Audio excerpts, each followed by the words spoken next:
மக்கள் அபிலாஷைகளுக்கு பொறுப்பு கூறும் மக்கள் சக்தி கொழும்பில் விசேட ஊடக சந்திப்பு.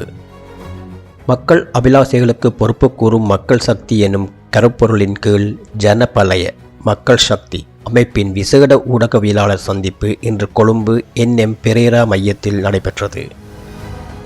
இதில் சிவில் சமூக ஆர்வலர்கள் மற்றும் பேராசிரியர்கள் கலந்து கொண்டு தற்போதைய அரசியல் மற்றும் சமூக சூழல் குறித்து பல்வேறு கருத்துக்களை பகிர்ந்து கொண்டனர்.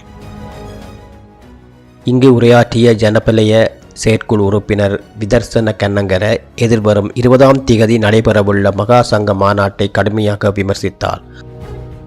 குறித்த மாநாடு என்பது ஒரு சில பிக்குகளின் தனிப்பட்ட தேவைகளுக்காகவும் குறுகிய அரசியல் நோக்கத்துக்காகவும் நடத்தப்படுவதாக அவர் சுட்டிக்காட்டினார்.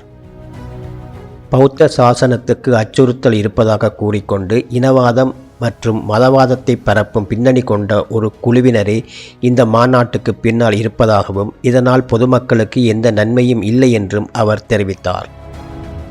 மேலும் அமரகீர்த்தி அத்துக்கோரளவின் மரணம் என்பது அமைதியான போராட்டத்தின் மீது பொகட்டுவ குண்டர்கள் நடத்திய தாக்குதலால் ஏற்பட்ட சமூக கொந்தளிப்பின் விளைவு என குறிப்பிட்ட அவர், சட்டமா அதிபரின் செயற்பாடுகள் அரசியல் உள்நோக்கம் கொண்டவையா என்ற சந்தேகம் எழுவதாகவும் இது குறித்து அரசாங்கம் நியாயமாக செயல்பட வேண்டும் என்றும் வலியுறுத்தினார்.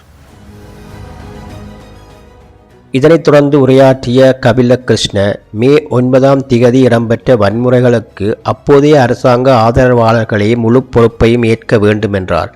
அலரி மாளிகையிலிருந்து வந்த குண்டர்கள் கோட்டா கோகம மீது தாக்குதல் நடத்தியதன் விளைவாகவே நாடு முழுவதும் கலவரம் வெடித்ததாகவும் இது மக்களின் ஒட்டுமொத்த எதிர்ப்புணர்வின் வெளிப்பாடு என்றும் அவர் விவரித்தார்.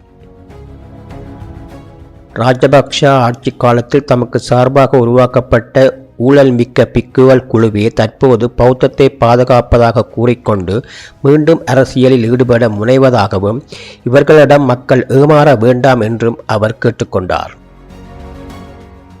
இறுதியாக நாடாளுமன்ற நேரலையின் போது எதிர்க்கட்சி உறுப்பினர்கள் பெண்களை இழிவுபடுத்தும் வகையில் அநாகரிகமான வார்த்தைகளை பயன்படுத்தியமை குறித்து கடும் கண்டனம் தெரிவிக்கப்பட்டது.